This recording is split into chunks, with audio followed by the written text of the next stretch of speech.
गजाननं भूतगणाभिसेवितं कपित्तजम्बूफलचारुभक्षणम् उमासुतं शोकविनाशकारकं नमामि विघ्नेश्वरपादपङ्कजम्। वक्रतुण्डमहाकाय सूर्यकोटिसमप्रभा निर्विघ्नं कुरु मे देव सर्वकार्येषु सर्वदा। एकदन्तं महाकायं तप्तकाञ्चनसन्निभं लम्बोदरं विशालाक्षं वन्देऽहं गणनायकम्। ओम श्री गणेशाय नमः। प्रिय भक्तगणों, आज मैं आपको ज्येष्ठ कृष्ण श्री गणेश संकष्टी चतुर्थी व्रत की कथा सुना रहा हूँ। इस कथा में हम दयादेव नामक ब्राह्मण की कथा का श्रवण करेंगे। ज्येष्ठ माह की कृष्ण पक्ष की चतुर्थी को रखा जाने वाला व्रत संकष्टी चतुर्थी या गणेश चतुर्थी के रूप में प्रसिद्ध है। यह व्रत भगवान गणेश को समर्पित होता है और विशेष रूप से संकटों को दूर करने वाला माना जाता है। संकष्टी चतुर्थी का अर्थ ही होता है संकट को हरने वाली चतुर्थी।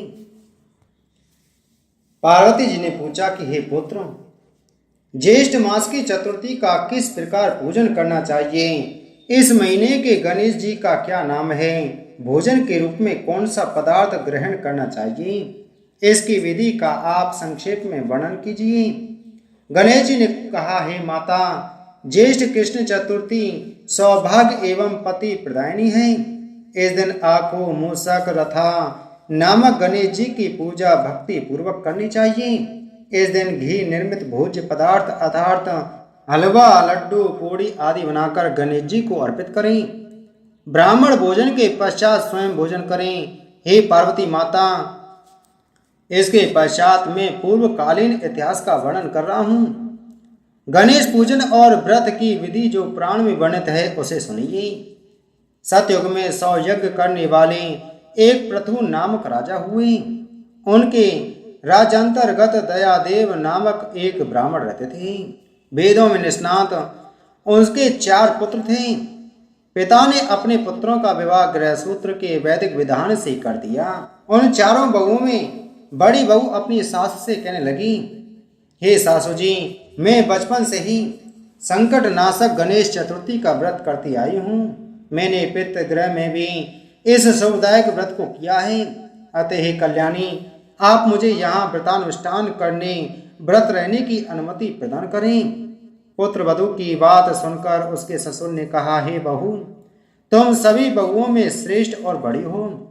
तुम्हें किसी प्रकार का कष्ट नहीं है और ना तो तुम भिक्षुणी हो। ऐसी स्थिति में तुम किस लिए व्रत करना चाहती हो? हे सौभाग्यवती, अभी तुम्हारा समय उपभोग करने का है। ये गणेश जी कौन हैं? फिर तुम्हें करना ही क्या है? कुछ समय के पश्चात बड़ी बहू गर्भिणी हो गई। 10 मास के बाद उसने सुंदर बालक का प्रसव किया। उसकी सास बराबर बहू को व्रत करने का निषेध करने लगी और व्रत छोड़ने के लिए बहू को बाध्य करने लगी। व्रत भंग होने के फलस्वरूप गणेश जी कुछ दिनों में कुपित हो गए और उसके पुत्र के विवाह काल में वर वधू के सुमंगली के समय उसके पुत्र का अपहरण कर लिया। इस अनहोनी घटना से मंडप में खलबली मच गई। सब लोग व्याकुल होकर कहने लगे, लड़का कहाँ गया? किसने अपहरण कर लिया? बारातियों द्वारा ऐसा समाचार पाकर उसकी माता अपने ससुर दयादेव से रो रो कर कहने लगी, हे ससुर जी, आपने मेरे गणेश चतुर्थी व्रत को छुड़वा दिया है, जिसके परिणाम स्वरूप ही मेरा पुत्र विलुप्त गायब हो गया है। अपनी पुत्र वधू के मुख से ऐसी बात सुनकर ब्राह्मण दयादेव बहुत दुखी हुए। साथ ही पुत्र वधू भी दुखित हुई। पति के लिए दुखित पुत्र वधू प्रति मास संकट नाशक गणेश चतुर्थी का व्रत करने लगी। एक समय की बात है कि एक वेदज्ञ और दुर्बल ब्राह्मण भिक्षाटन के लिए इस मधुर वासनी के घर आया। ब्राह्मण ने कहा कि हे बेटी, मुझे भिक्षा स्वरूप इतना भोजन दो कि मेरी क्षुधा शांत हो जाए। उस ब्राह्मण की बात सुनकर उस धर्मपरायणा कन्या ने उस ब्राह्मण का विधिवत पूजन किया। भक्ति पूर्वक भोजन कराने के बाद उसने ब्राह्मण को वस्त्र आदि दिए। कन्या की सेवा से संतुष्ट होकर ब्राह्मण कहने लगा, हे कल्याणी, हम तुम पर प्रसन्न हैं। तुम अपनी इच्छा के अनुकूल मुझसे वरदान प्राप्त कर लो।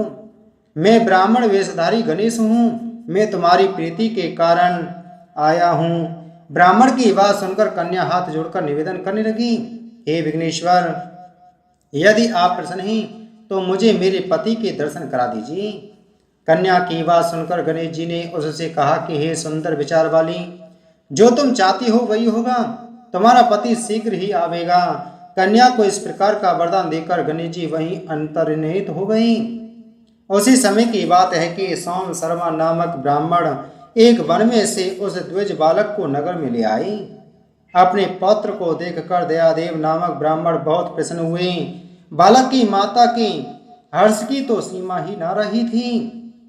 साथ ही साथ संपूर्ण नगरवासी भी प्रमुदित हुए।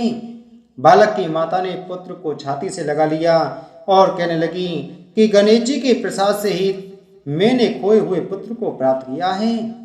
उसे नए वस्त्राभूषणों से अलंकृत किया। दयादेव तो बारंबार सोम शर्मा को प्रणाम कर कहने लगी कि हे द्विजराज, आपकी कृपा से मैंने खोए हुए पुत्र को प्राप्त किया है।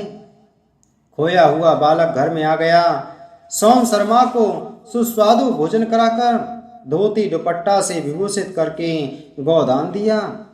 फिर से मंडप का निर्माण करके विधि पूर्वक वैवाहिक कार्य संपन्न किया। इससे सभी पुरवासी प्रसन्न हुई। वह भाग्यशालिनी कन्या अपने पति को पाकर धन्य उठी। ज्येष्ठ मास के कृष्ण पक्ष की चतुर्थी मनुष्यों के मनोरथों को पूर्ण करती है। इस दिन नर नारियों को एक दंत गणेश जी का पूजन करना चाहिए। हे देवी, पूर्व कथित रीति से भक्ति पूर्वक जो व्यक्ति इस व्रत एवं पूजन को करेंगे उनकी संपूर्ण इच्छाएं पूरी होंगी। श्री कृष्ण जी कहते हैं, हे राजन युधिष्ठिर, भगवान गणेश जी के व्रत का ऐसा ही मातम है। हे महाराज, अपने शत्रुओं के विनाशार्थ आप भी इस व्रत को अवश्य कीजिए। भगवान श्री कृष्ण के आदेशानुसार युधिष्ठिर ने भी इस व्रत को किया। तभी उन्होंने अपना भगवान गणेश जी की कृपा से निष्कंटक राज्य प्राप्त किया और सभी शत्रुओं का दमन किया। इस दिन व्रत करने से जीवन के समस्त विघ्न बाधाएं दूर होती हैं और सुख समृद्धि की प्राप्ति होती है। भगवान गणेश को विघ्नहर्ता और सिद्धिदाता कहा जाता है।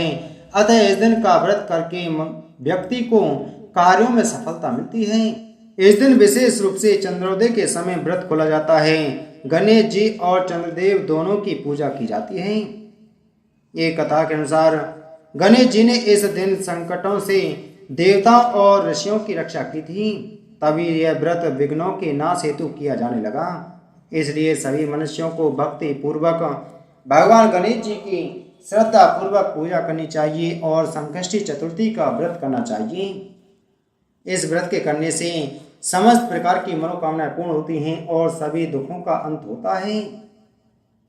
मानसिक शांति और बुद्धि की प्राप्ति होती है। इस व्रत से परिवार में सुख शांति और समृद्धि आती है। इस व्रत से संतान सुख की प्राप्ति विशेषतः महिलाओं द्वारा किया गया व्रत है। सभी कष्टों से मुक्ति और आत्मिक उन्नति की प्राप्ति के लिए इस व्रत को अवश्य करना चाहिए। बोलो गणेश भगवान की जय।